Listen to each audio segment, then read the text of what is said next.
nensanga yate bannaffe ab'enzikiriza ey'obulokole sigivumirira ate olusi kye bakola kye kyandibadde ekituufu naye ku mulembe guno ate kye kikyamu okubanga mwagala abantu bano babeere together ng'okwanjula kuwedde embaga ewedde it is wrong n'aba sevens de bwe batyo it is wrong Kasuku ogenda tomera omuntu nga tomanyi bwe yeeyisa tomanyi oba afuluuta tomanyi oba sleepwalkinga abantu musooke mubawo omukisa kale omwaka gumu mbeere ne munnange mmanyi omuntu bwe yeeyisa manyi nti gundi ono nga mukyafu naamusobola tuli girlfriend boyfriend naye raba ebintu tugenda okwebaka abirekaawo bw'ayoza ejjiiko nzinze waliwo girlfriend yankyawako to be honest nze nga buli wamala okwoza ebintu I have to come and check and indeed mubaamu ebikyafu kati ng'ate kimunyiiza nnyo okunsanga nga nkola ki ng'obikuuta nga mbikuuta nze saagala bukyafu wange kakati bw'obe Solomon Kaweesa ONTV nsaba mu muntu agingire namulabe ne Kasuku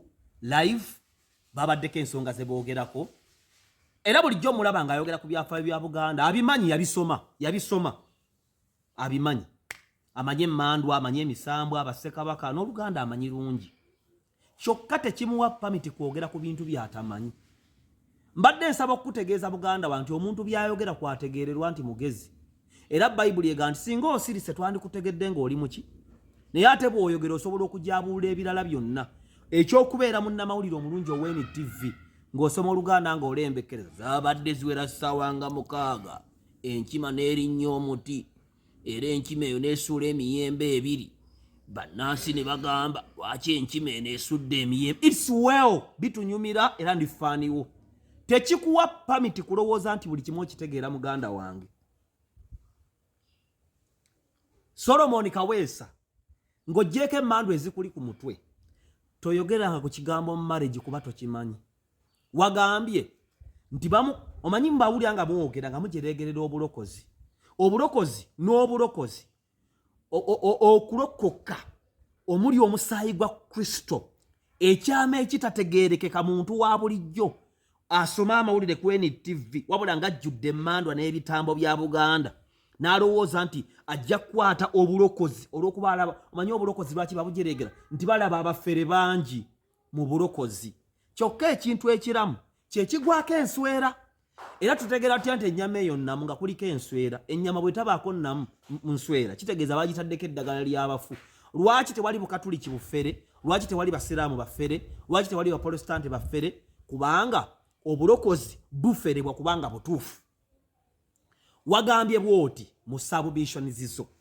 nga mwogera ku marriage ne Kasuku era video njitaddeko awo yesoose wagambye nti bannaffe abalokole bakikola bubi wandibadde osooka okubeera n'omuntu nga tonnamuwasa n'osobola okumumanya n'okumutegeera eyo statement ya Basiru ekigambo marriage kyeki ekigambo marriage mu setting ya Katonda ye institution gyasooka okukola mu Genesis nga tutandika olw'okuba emmandwa ne lubaale bikujjudde ojja kuwakanya Bayibuli kyokka ate oyagala enze nzikirize ennambi n'ekintu n'ekayikuuzi ne Walumbe bwe baava mu ggulu ne bagenda bayiwa obulo Walumbe n'adduka emisinde ne yeekweka mbinya byawali ku lw'emityana gw'oyagala ebyo mbikkirize bwe njogera ku Bayibuli gamba yawandiikibwa Bazungu ebyo ebyekisiru nga mbikkiriza mbu Walumbe ate simaka kabaka bulamu ate Walumbe bamusinza ate Walumbe yatutta ate tumusinza n'ebyoto bwebiri kati nze mba musiru okukkiriza ebyo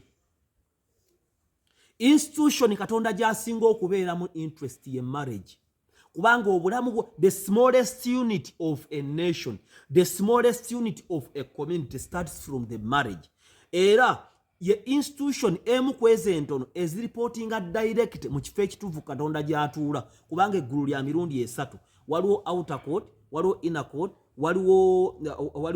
waliwo holy place ne most holy place lya mirundi 4 kati mu bifo ebina marriage etuulira ddala ewali Katonda omulamu nga bw'olaba President Museveni nti alina institution za government nga ziriportinga uwe directly omuli speaker wa parliament akuba ssimu ng'agende wa Museveni akulembera amagye abitongole ebikesi byonna omuli police n'eiso ebyo bikuba direct w'omukulembeze buli lunaku ne marriage bweto bweri kubanga mwemoko omuli ekigambo wanunensi nze bwe neegatta ne mukwano gwange ne tubaako ekintu kye tukola tuba mu unity naye ate omukazi n'omusajja bwe bagenda mu kikola eky'omukwano bafuuka omuntu omu kyova olaba tugamba mind about who you sleep with. Kati bwe bagattibwa officially ne bateekebwako empeta kabonero akalaga nti bano eyo yessiiru ekakasa nti bano bafumbiriganiddwa bafuuse omuntu omu wadde batambula babiri naye emyoyo gyabwe gigattiddwa kubanga byonna ebikolebwa bya nsi ya mwoyo.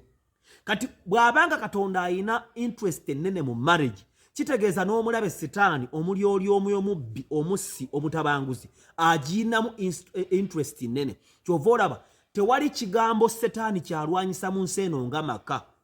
Abazungu abasimbula ebizungirizi ne babitwala mu bbanga ne bakola amasimu ne bakola ennyonyi ne bakola ekikyabalemi marriage. Osanga omusajja profesa mbazungu nga yayiye ennyonyi za America enwanyi ng'akola divorces. Osanga omukulembeze ow'amaanyi. Osanga era emu ku nsonga lwaki Kyagulanyi Robert Sentamu muwa credit ne Bebekulu ne muwa credit ne Kamino ne muwa credit okusingako ku balokole nti Bobi Wine asobola okuyimira ne mukyala we Babi ne beekubya ekifaananyi n'abaana baabwe nga basanyufu. Bayinza okuba ne issues zaabwe mabega ze tutalaba naye at least balina ekifaananyi n'ekizibu osanga omusumba w'abalokole ng'ayimirire ne mukyala we n'abaana be bonna. Kitegeeza nti ate ffe Setaani atuyigga nnyo mu marriage. Omukulu Kyagulanyi wonna w'oli nkwebaza kubanga olina amaka agayimiridde amaka teganywezebwa. Musumba Asha Mikisa omu ku basumba bange, Musumba Sala Mikisa, Musumba Asha Mikisa ne Pastor Victor ne Pastor Betty ze nsabira ku Voice of Giruge naakulabye nakkiriza Kristo omwana wa Katonda omulamu ne naazibwa n'omusaayi gwa Yesu muzzukulu wa Levi muzzukulu wa Dawudi. Oyo nno atudde ku ddyo bwa Katonda kitaffe era bwe ndifa obudde nga butuuse mulinsanga mu ggulu mwe muliyingira mu kizikiza mu kukaaba bali basiba enjegere n'emmandwa zammwe eza Buganda ne kiwanuka wammwe ne lumbuye mulisibwa enjegere bw'emiggo gye mutalabwanga nako emirembe n'emirembe. Kuba muli baana ba Misota, muli baana ba Lubaale, muli baana ba Bitambo, muli baana ba Mmandwa, muli baana ba Bamweyana. Nze siri mwana wa Bamweyana, siri onooneka, siri siriwala, siri gwenyuka, siri nywa mwenge n'abaana bange Katonda alindabira ekisa yonna ensi gy'erintwala. Kakati Solomon Kaweesa okumanya kuno okutegeerako kukoma kweni TV ebigambo bya marriage bireke kubanga bw'ogamba nti omuntu yandibadde ne munne emyaka 2 bameka abasoose okubeera nabo n'emyaka 3 ne baawukana. Musumba Asha agamba nti marriage is marriage. Ebikuba marriage bingi ate biva mu direction z5 ez'obulamu weewaawo 4: sexual, physical, financial, social, spiritual. Ensonga esikuba marriage ziva mu direction zonna. Setaani asindika omuyaga buli wamu okwonoona marriage y'omuntu. Kyova olaba nti marriage zaffe tuzikwasa Katonda kiringa baana. Tosanga ng'omwana wa munno ng'ayonoonese n'omwogerera ebigambo bingi kubanga bw'obanga onenya mikono gy'obeera ne minzaani. Minzaani ye mwana wa Yakobo ow'omwenda gwe bayita Ddaani. Okubalansinga ebintu, omwana alema, omwana omuweerera, omwana n'omubuulirira n'akwonoonekako, n'omukuba n'omuwa ebibonerezo n'omusiza ku poliisi ennaku 2 n'akwonoonekako, ne marriage esobola okwonooneka ku muntu yenna. Era emu ku nsobi taata waffe Bujingo gye yakola kwe kuba banne nga yeerabidde nti ekyatuuka ku bali kisa omuntu kaho emirundi egi. Yesu kyava agamba nti don't judge. Ekigambo ekiri mu ekyo si kuba nti tugenda kwogera ku nsobi gy'okoze wabula tuba ne Ddaani mu ngalo yaffe gye bayita minzaani. Ye mwana wa Yakobo ow'omwenda gwe bayita minzaani Ddaani. You put things noga nti bw'oba onenya omwana wa munno okwonooneka. Bannange ebyana bya gundi ebyana bimwonooneseeko bannange omukazi alabye n'okulaba naawe owuwa ajja kwonooneka. Kati Solomon Kaweesi marriage ogimanyiiko ki? Obulokozi obutegeerako ki? Ogweyagala okukwata obulokozi obw'ekitiibwa abantu mwewonera emmandwa n'emisambwa obugeraageranye n'okusoma mole ku NTV. Marriage Setaani agirwanyisa. Bw'okkiriza nti ndi mulwadde oba owonya ebitundu 2, the first step of healing is to accept that I'm sick. Dr. Tiamale bandabanga omugezi naye nze musiru asembayo kuba n'emyaka 3 sinnawasa. Nkyanoonya nkyetegereza kubanga awo tebatwalawo kumanya na kutegeera. Awo tebatwala Luganda luli lwosoma ku NTV akawungeezi nedda. Marriage olaba ne baprofesa b'omu America mu Bungereza badokita ab'amaanyi abasajja marriage zibalemye. Abazanyi ba firimu abasambi b'omupiira ensi beetendereza. Omukazi ogwo nga tebalina na mwana emyezi 3 nga bakoze divorce emyezi 4 nga bakoze divorce kati gwe toyina buyinza buwabula era mbabuulya baganda bange mwegendereza abantu abayita mu kalicha abagulumiza obuganda era bannange era kumahagwa 1512 Sekabaka bwe yagira bwati era nze Solomoni Kaweesa era ffe bulaba tweddira ffumbe oli n'atambulanga effumba alitwa effumbe kyeki effumbe kisolo nze kafeero linnya le bantuma mu kyekika mbuneddira nze seddira nkima kuba enkima temmanyi nali ngiiseeko muzu wali entebe neyagala okunkulula okunjagula bwe mbanga ndi muzzukulu waayo lwaki teyajja n'empahaaga bw'aba Kyagulanyi yeddira mbogo era embogo era ffe bazzukulu bakayiira Messi yeddira kayiira neddira mbogo ebyo ebintu ntibugenda mugulumiza ebyo mugenda kugenda mu geyeena nze mbabuulirira wano nga ndi ku volongoto kuba ffenna tujja kufa nange nja kufa naye mugenda kunsanga nga atudde ku ntebe ey'ekitiibwa kubanga nze ndi musajja mulokole nina bingi byensitwagolinga nabyo mbulamu naye nkimanyi bulungi ngenda kunyweza obulokozi n'abaana bange n'omukyala mukama gwagenda okumpa kubanga kirungi okutegeera mbulamu tomanyi byonna banji mulowooza nti obulokozi mubutegeera era Bible mugisoma eba confusinga kubanga bingi ebiconfusinga mbulamu kankubuuze omwana bw'abeera mu lubuto abeera mu mazzi abeera mu byenda era abeera mulamu naye taziira kyokka akaana ako bwe bakazaala ne kajja ku nsi n'okabikka obibula ngiti kafa kadi ne weewuunya mwagala okwefuula abategeera mwagala Katonda ate tulabanga ku Katonda ebyo by'abazungu ebyo byaki nze nasooka obbagamba wano ne mbagamba nti obulamu bulimu ebintu bibiri era buli muntu bw'aba ayogera tutunuulira ebintu ebi ekisooka mwoyo kyogumuli emabega buli kintu kyonna kisookera mu mwoyo ne kirooka kijja mu bulamu obw'omubiri obulamu obw'omwoyo kubutegeezaako obulamu bw'oyitamu nga weebase n'oloota ng'oli eno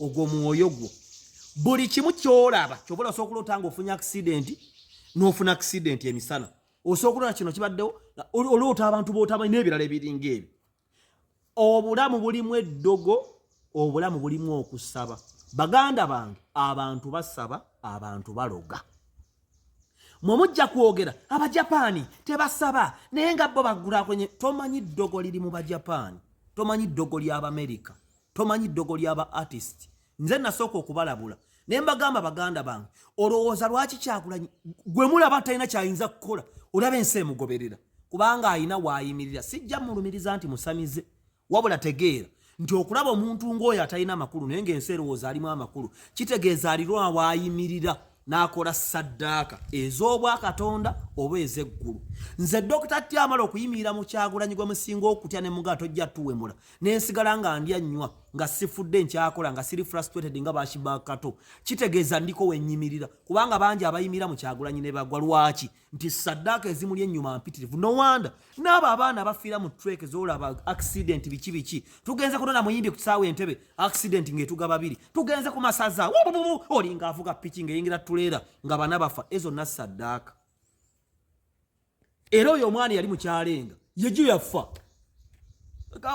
speru zikuyingira n'ogenda weegabangula n'ofuna sirimu nga wabijja mu nnyimba gravity ejjo yaleesa akayana ku stage nikatambula buli omu n'atunula muganda wa togayaalira bulamu bwo ne bw'aba Museveni mukulembeze wa ggwanga sikiwunawa garanti nti wakatonda ekyenjawulo nti ye mukulembeze atudde ku ntebe ku bwakatonda ayinza okuba tasinzira tabimanyi na bimanyi naye waba mukulembeze tetumwogerako okwewala emigga egiyinza okukola ki naye tegeera kino ensi erimu abaloga n'abantu abasaba kati Solomoni Kaweesa okumanyako okukoma ku NTV ne wansi awo nga ku UBC we kukoma baako ebintu by'otayogerako kuba tobitegeera nze Dr. Tyamala omugogwa Musa CEO restaurant olaba endeeba awo bwoti ng'okuva bwoti waliwo CEO restaurant mu ndeeba awo wano DFCU wano Shero awo wansi ogenda ofune ekyokulya olye onyumire local foods status Benz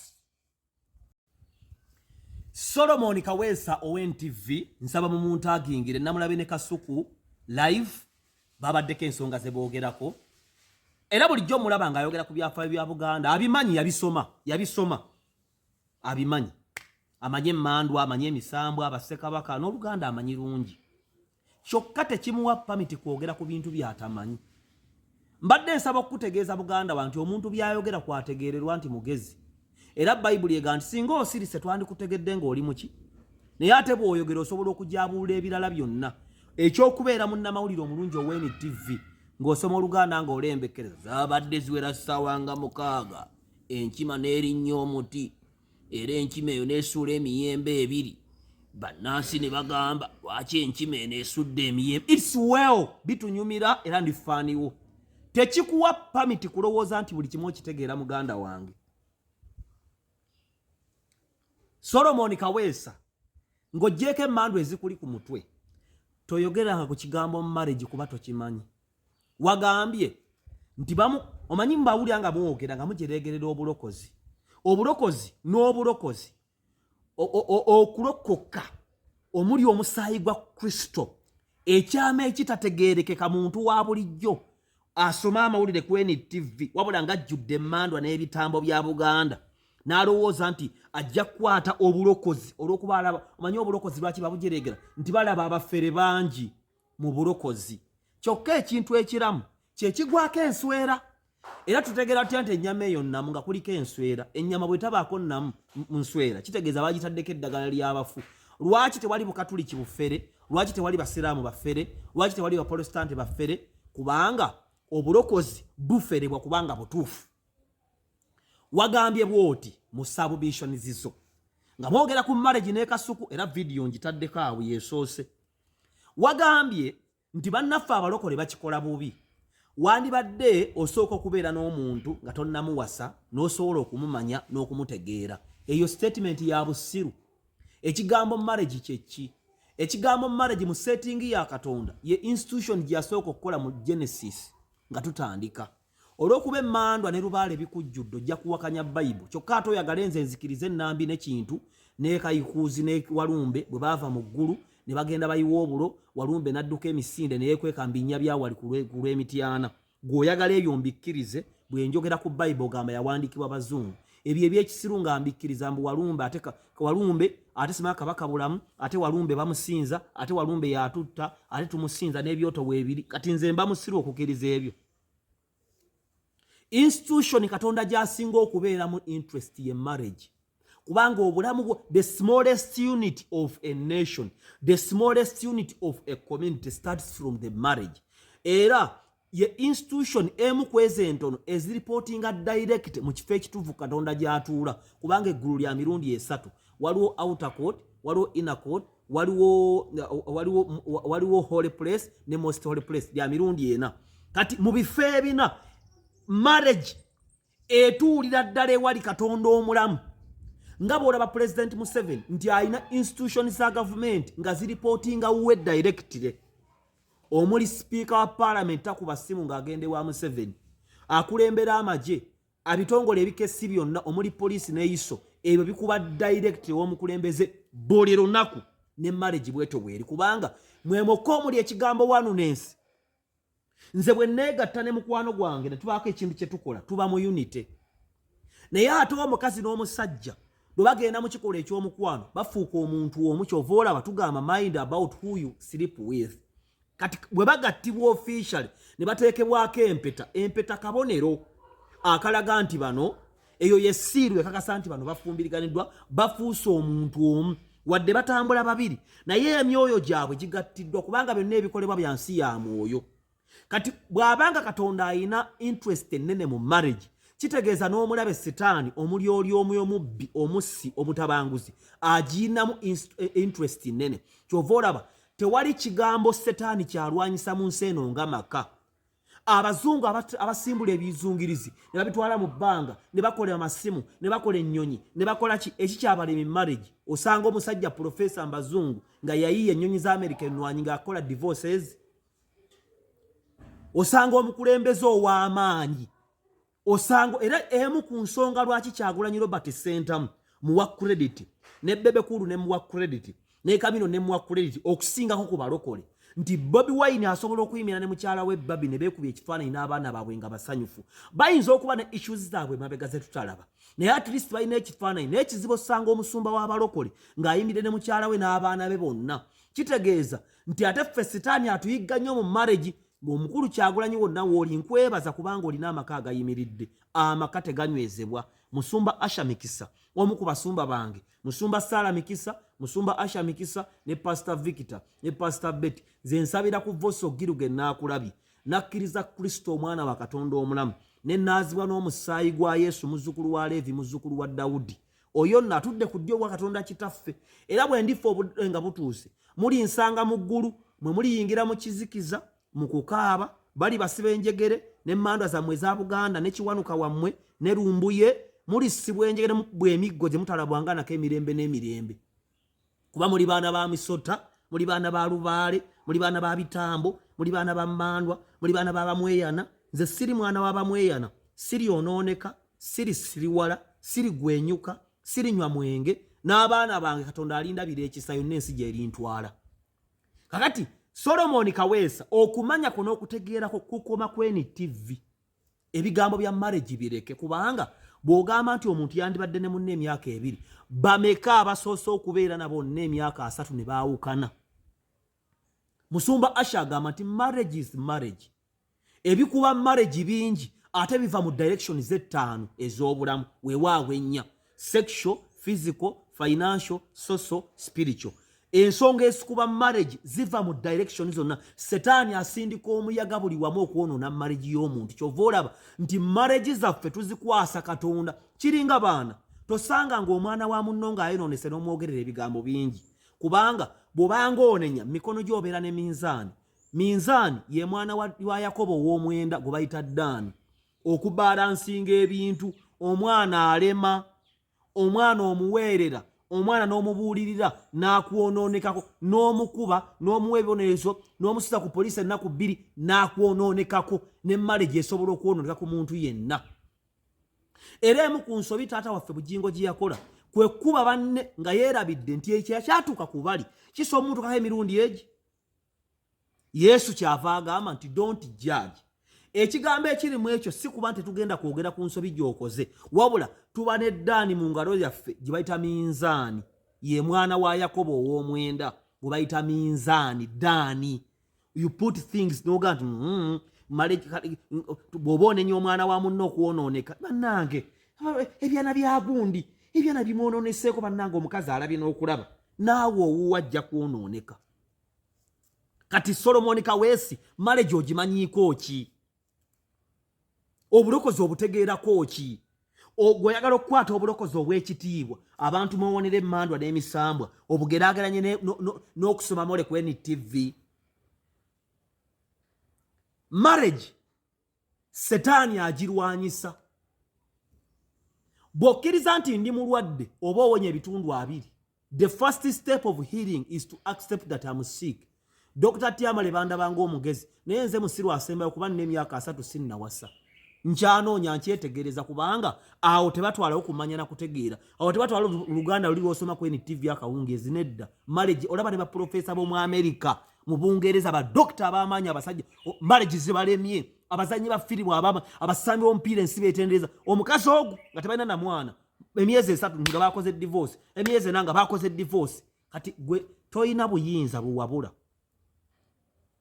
Era mbabuulira baganda bange, mwegendereza abantu abayita mu kalicha abagulumiza Obuganda, era Obuganda, era bannange, era ku mahagwa 1512 Ssekabaka bwe yagira bw'ati, era nze Solomon Kaweesa, era ffe mulaba tweddira ffumbe. Oli n'atambulanga effumba alitwa effumbe kyeki, effumbe kisolo. Nze Kafeero linnya lye bantuma mu kyekika, mbuneddira nze seddira nkima kuba enkima temmanyi. Nali ngiiseeko muzu wali entebe neyagala okunkulula n'okunjagula. Bwe mbanga ndi muzzukulu waayo lwaki teyajja n'empahaaga.